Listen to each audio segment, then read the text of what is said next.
This is Misti Green, and you're listening to the I Lead Misty Blue podcast, where strategy meets soul and faith finds its voice. Pull up a chair, the table is set. There's a kind of lie that doesn't show up in a way that feels obvious. And maybe that's what makes it so easy to live inside of for far longer than we were ever meant to. It doesn't come in loud or even disruptive. It doesn't even immediately feel like something's wrong. In many ways, it can actually present itself as movement, as what looks like progress and feels like purpose. And sometimes it can even mirror growth. It can feel like ambition, like forward motion. It can feel like you're doing exactly what you're supposed to be doing. And if you're not paying close attention, you can spend a lot of time moving in a direction that was never truly aligned for you. Hoping that peace will eventually meet you somewhere along the way. You keep praying God will sustain it. You keep believing that maybe if you push just a little harder and stay a little longer, if you love a little deeper, achieve a little bit more, eventually things will settle. And I think if we're honest, most of us have been there in some way.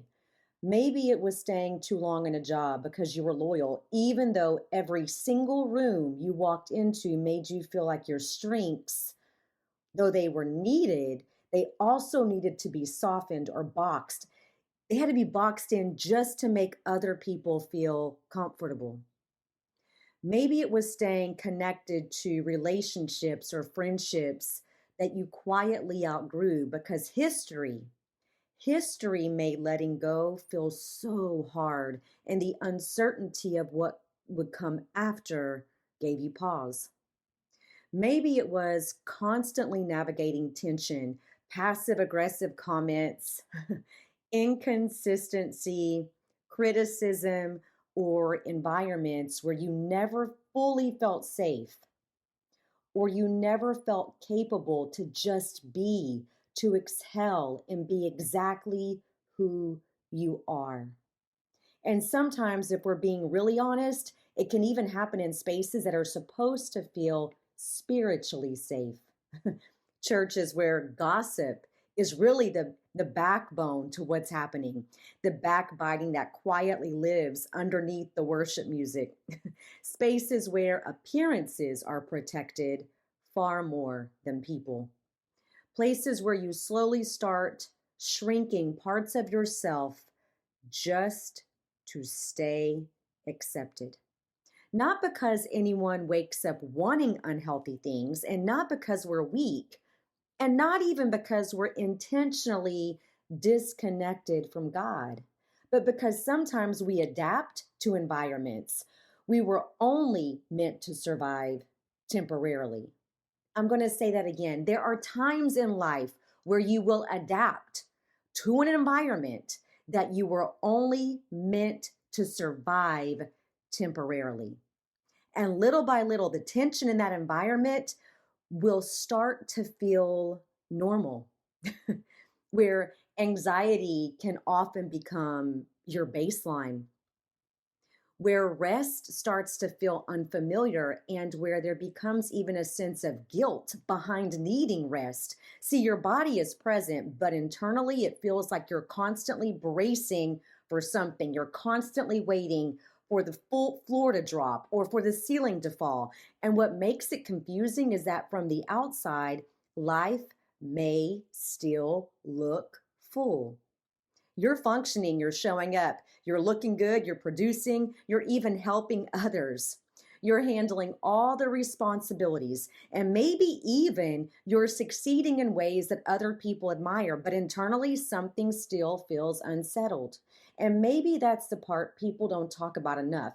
See, we don't like to have these real and raw conversations. Sometimes life just gets heavy. It doesn't typically happen all at once, and oftentimes it's not even dramatic. It just slowly, over time, sets in as a heaviness. You keep carrying responsibilities, you keep showing up for people, you keep trying to hold things together, and you remain hopeful and faithful, and you try even to believe the things you've been praying for will eventually start to make sense. And somewhere in all of that, without even realizing it, you can slowly become disconnected from yourself. Not because you don't love God, and not because your faith isn't real and functioning, and not even because you intentionally walked away from anything that was meant for your purpose, but because survival and loyalty, grief and disappointment, pressure coupled with responsibility, and even love can become heavy when they're carried for far too long without rest. And sometimes that heaviness shows up extremely quietly as restlessness that never fully settles, a kind of emotional exhaustion you can't quite explain to others, like a constant mental noise that makes it difficult to truly rest. The feeling of always carrying something internally, even during moments that are supposed to feel peaceful, you are unable to be where your feet are. And eventually, if you're honest, you realize you don't just feel tired, you feel disconnected. You feel like a shell, not completely disconnected from God and not completely disconnected from your life. You just feel disconnected from peace, from stillness, from yourself. But see, most people don't stop there. No, no, no.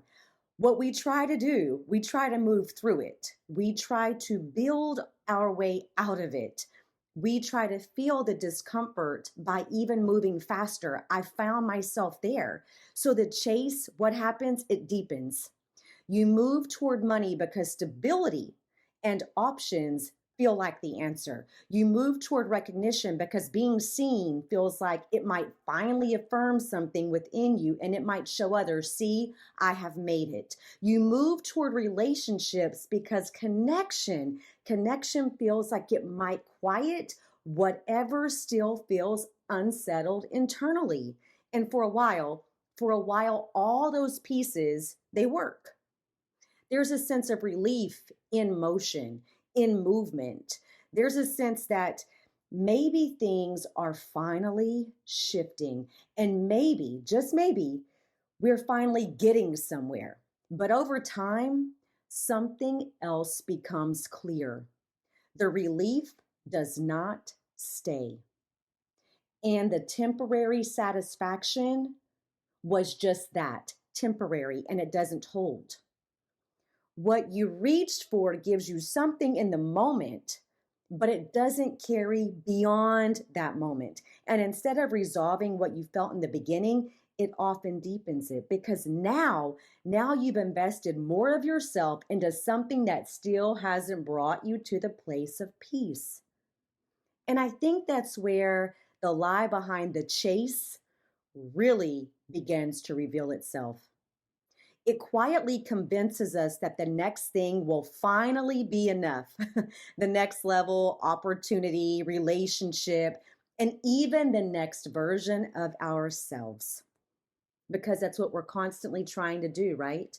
Reinvent ourselves to become the best version of ourselves. So, in that, we believe it will finally be enough.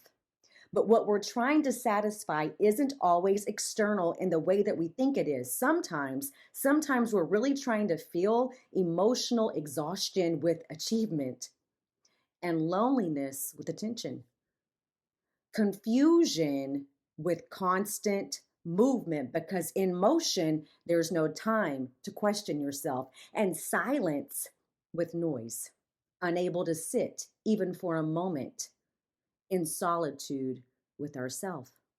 And while none of those things are inherently wrong, they were never meant to carry the full weight of our identity, of our peace. I think for a lot of people, especially people who had to become strong early in life, this can be difficult to untangle because the chase often starts as survival, trying to build stability, trying to build safety, and trying to create a life that felt different from what you came from. And there's nothing wrong with that desire. There's nothing wrong with ambition, and there's nothing wrong with growth. There's nothing wrong with wanting meaningful relationships and seeking purpose and creating stability and even building a beautiful life. There's nothing wrong with that. The problem is when we become so used to surviving that we no longer recognize when something is draining us instead of sustaining us. Because eventually something starts shifting. It is usually extremely quiet when the shift begins. See, what once felt motivating starts to feel heavy. And what once energized you will start to feel draining. What once felt aligned will begin to feel forced. And if you're used to movement, that shift can feel uncomfortable at first because stillness feels unfamiliar when you've spent years surviving through motion. But sometimes the discomfort, it's not punishment. Sometimes it's a simple invitation. It's an invitation to stop forcing, to stop proving, and to stop building your identity around being needed and validated and productive or constantly in motion. It's an invitation to return, to simply rest and breathe, and to realign yourself and recalibrate, to recenter your life in Christ without feeling like you have to earn peace first. And when that becomes the center again, things start shifting internally before they ever shift externally. See, you stop asking people to fill spaces that were never meant to be filled. You stop needing constant validation to prove something, and you stop chasing environments that only tolerate you instead of truly validating you. You slowly begin to feel clarity returning.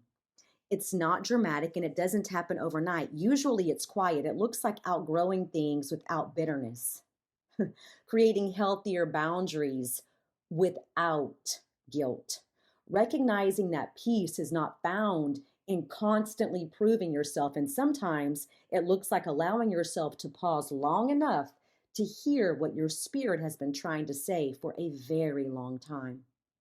Because contentment doesn't mean you stop growing, it changes where you grow from. You're no longer building your life from emptiness, and you're building from a place that is already full. Philippians 4 reminds us that contentment is learned. And I think that matters because most of us were taught how to chase long before we were ever taught how to rest.